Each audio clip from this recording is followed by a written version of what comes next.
Politiecontroles ten spijt. 3/4 van de automobilisten gebruikt achter het stuur zijn telefoon. En met name bij verkeersongevallen zien we toch steeds vaker dat de mobiele telefoon gebruikt is tijdens het rijden. En verder in het nieuws vandaag. Miljoenen voor huidkankerpreventie. En Zeeland kijkt naar andere kerncentrales.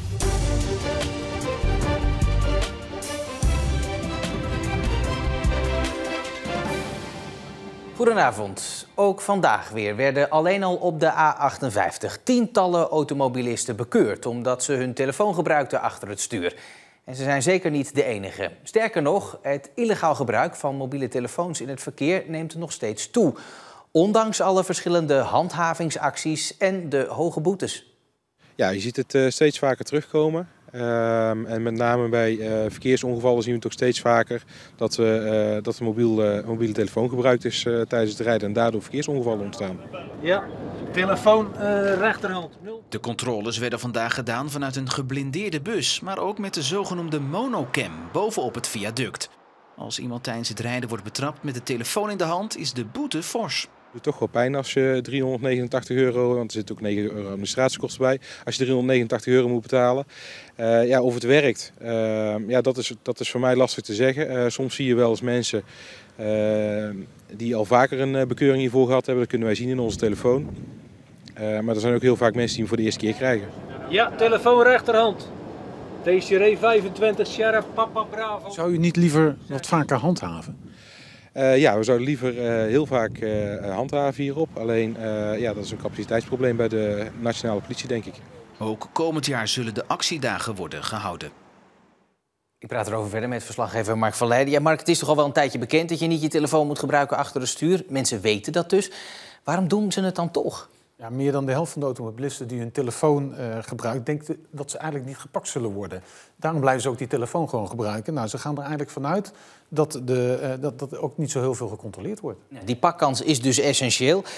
Maar ja, om die pakkans te verhogen heeft het natuurlijk niet zoveel zin om af en toe met zo'n bus door de provincie te rijden. Nee, en ook de hoge boetes die erbij worden uitgedeeld, worden de politieman al zeggen, 380 euro, die schrikken blijkbaar niet genoeg af. Nou, en het gaat dus echt om het vergroten van die pakkans. Daarom gaat de overheid andere maatregelen nemen. Ze gaan focusflitsers inzetten. En daarmee zijn ze in staat om dan ook de schoot te fotograferen. Dus dat ze op die manier ook kunnen zien of iemand onder het dashboard zijn telefoon alsnog vast heeft. Ja, maar juist als we het over pakkans hebben, dan zou ik denken, ja, hoeveel van die focusflitsers heb je dan wel niet nodig? Nou, er komen landelijk zo'n 50 van die focusflitsers. En die worden elke 2 maanden van plek gewisseld, omdat ze mobiel zijn. Dit is een nieuw project. Wanneer gaan ze er eigenlijk mee beginnen? De bedoeling is om daar komend jaar mee te beginnen. Maar de agenda is nog niet duidelijk, dus het is niet echt bekend wanneer er in Zeeland zo'n focusflitser komt te staan. Mark, dankjewel. De gemeente Hulst wil een nieuwe opvanglocatie bouwen voor 100 asielzoekers en 150 vluchtelingen uit Oekraïne. Daarvoor is een plek aan de spoorweg in beeld. De opvang zou dan voor maximaal 15 jaar zijn. Na die tijd moet het pand dan een andere bestemming kunnen krijgen. Ook in Terneuzen is vandaag een besluit genomen over de opvang van asielzoekers. De tijdelijke opvanglocatie in de oude bibliotheek wordt een tijdelijk asielzoekerscentrum voor de komende jaren. In zeeschuim zitten PFAS-chemicaliën. Eerder bleek dat al uit Belgisch onderzoek, maar nu is er ook in Nederland onderzoek gedaan naar de giftige stoffen. Toch kan het RIVM, die dat onderzoek gedaan heeft, nog geen harde conclusies trekken over de eventuele schade aan de gezondheid. We zijn nu ook bezig met een groot onderzoeksprogramma om te kijken wat zijn zoal de verschillende bronnen in Nederland waar je aan wordt blootgesteld en waar kunnen we nog maatregelen nemen om die blootstelling te verminderen. En daar nemen we deze resultaten in mee in dat onderzoek. Het RIVM raadt aan om voor alle zekerheid het zeeschuim zoveel mogelijk te vermijden. Zeewater zelf bevat trouwens ook PFAS, maar veel minder dan het schuim. De GGD Zeeland en 2 Noord-Hollandse GGD's krijgen ruim 2 miljoen euro van KWF Kankerbestrijding voor betere zonbescherming. Daarmee kunnen inwoners van de kustgebieden beter beschermd worden tegen huidkanker. Deze kankervorm komt in Zeeland bovengemiddeld vaak voor, blijkt uit uitgebreid onderzoek. De GGD wil met het geld investeren in schaduwrijke speelplekken, zonnebrandpalen en UV-werende kleding voor mensen die buiten moeten werken. En hoe ingrijpend huidkanker kan zijn, dat weet Niels Messu. Hij werkt nu bij een kaasboerderij, maar was ooit topschaatser en won in 2016 zelfs de alternatieve Elfstedentocht. Huidkanker betekende voor hem het einde van zijn topsportcarrière. Je leven verandert gewoon van het een op het andere moment compleet. Het is voor de nu 31-jarige Niels Messu nog altijd moeilijk om over kanker te praten. Het leven van de topsporter stortte in toen er uitzaaiingen in zijn lichaam werden gevonden. Als jonge Niels sportte hij uren onder de felle zon, maar vaak zonder bescherming. Toen nog sowieso niet. Geen zonnebrand? Weinig inderdaad. Gewoon lekker naar Italië en daar in de zon trainen. Dat is nu drastisch veranderd. Niet alleen voor hemzelf, maar ook voor anderen. Zoals bijvoorbeeld bij zijn 1,5 jaar oude zoon. Die smeert hij altijd in en draagt altijd kleding ter bescherming.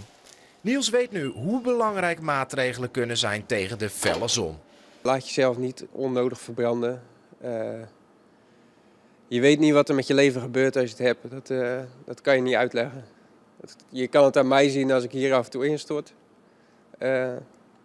Dat had ik nooit. Maar ja, doe het gewoon.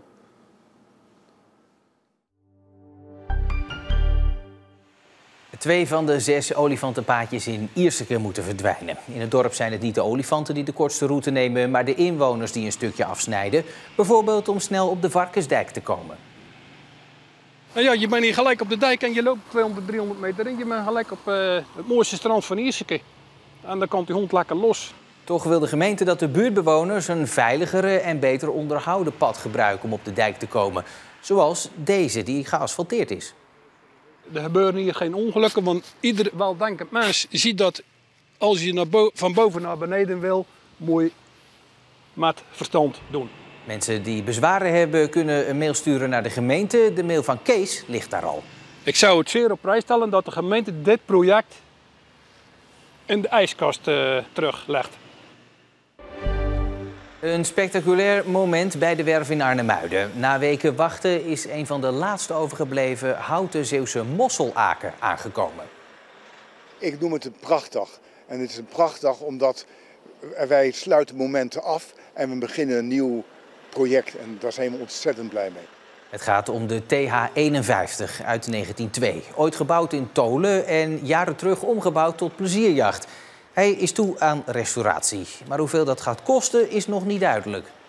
Maar de eigenaresse heeft het er gewoon voor over. Dus als het allemaal goed gaat, dan voorlopig staat hij hier en kunnen we 50% zeker doen. Het was nog even spannend of de 12 meter lange boot de hoek van 90 graden kon maken. Maar dat is gelukt. De komende 6 jaar wordt er aan de mosselaak gewerkt. Leren van andermans fouten, dat wil de gemeente Borselen als de bouw van 2 nieuwe kerncentrales in Zeeland doorgaat. In Engeland wordt op dit moment een kerncentrale gebouwd die vergelijkbaar is met wat er eventueel bij Borselen zou kunnen komen. En daar kan Zeeland veel van opsteken. De Engelse regio Somerset is op veel gebieden niet te vergelijken met Zeeland. Het is er een stuk leger en heuvelachtiger, maar er is wel een kerncentrale in aanbouw. En dat zou in de toekomst in Zeeland ook wel eens kunnen gebeuren. Daarom zijn verschillende Zeeuwse vertegenwoordigers er de afgelopen maanden gaan kijken. Om te zien wat Zeeland kan leren van de fouten die hier gemaakt zijn in het verleden en wat de gevolgen voor de omgeving zijn. De bouw van de nieuwe kerncentrale heeft duizenden nieuwe banen opgeleverd. Al worden er ook heel veel banen gebruikt door mensen van buiten deze regio en vanuit heel Europa. Toch zijn veel mensen positief over de bouw van de kerncentrale. I'm not particularly keen on the concept of nuclear energy, but then although it's a localized thing, environmentally it's probably better for us than coal and everything else if we're trying to get to zero emissions. I think it's a good thing. It's gotten quite big everywhere, like people all around the world have been coming here and all around the UK to get to Hinkley. I do think it's a good thing. It's opened up a lot of job opportunities for a lot of people. But it's also somewhat of a bad thing because I feel like Bridgewater is becoming very overpopulated in some sort of ways. I'm not racist, but I hear a lot of languages that I don't understand. But then, so they're here for a while. So that's a good thing in a way. It's quite nice to be multicultural. Het stille dorpje Sturgersey ligt op ongeveer 1 kilometer van de werkplaats van de kerncentrale Hinkley Point C. Ongeveer net zo ver als de afstand van het dorp Borselen naar de huidige kerncentrale in Zeeland. Bij de Engelse bouw werd vooral de eerste jaren veel overlast ervaren. Al blijven omwonenden, zoals Sue Goss, het op dit moment wel merken. You know, there is still noise coming from there, particularly at night time, you can notice it. And there's also the light pollution, which is really ongoing. The dark skies are no longer the dark skies that they originally were. And I live in a very rural part with no lights in our lane. And at night time, we used to need to have torches to walk up it. Now we don't need torches, we have shadows. Op dit moment werken er ongeveer 10.000 mensen aan de nieuwe kerncentrale van Hinkley Point C. Die mensen moeten ook allemaal naar hun werk komen. En om ervoor te zorgen dat zij een parkeerplaats hebben, zijn er buiten de dorpen grote parkeerterreinen gemaakt. Daar kunnen mensen hun auto parkeren, in de bus stappen en naar de kerncentrale gebracht worden. The amount of traffic that I could meet on the way, particularly during shift changeover times, can be quite challenging really. There are an awful lot of Hinkley Point workers that are bussed in from various locations, and at other times there are an awful lot of HGVs that are bringing all sorts of things onto site that they need for the construction. So one of the main things is the amount of traffic on the road really. De bouw van Hinkley Point C had in 2024 klaar moeten zijn, maar is met minimaal 4 jaar vertraagd tot 2028. Daarna zullen er minder bussen rijden, omdat er dan nog ongeveer 1000 mensen in de kerncentrale werken.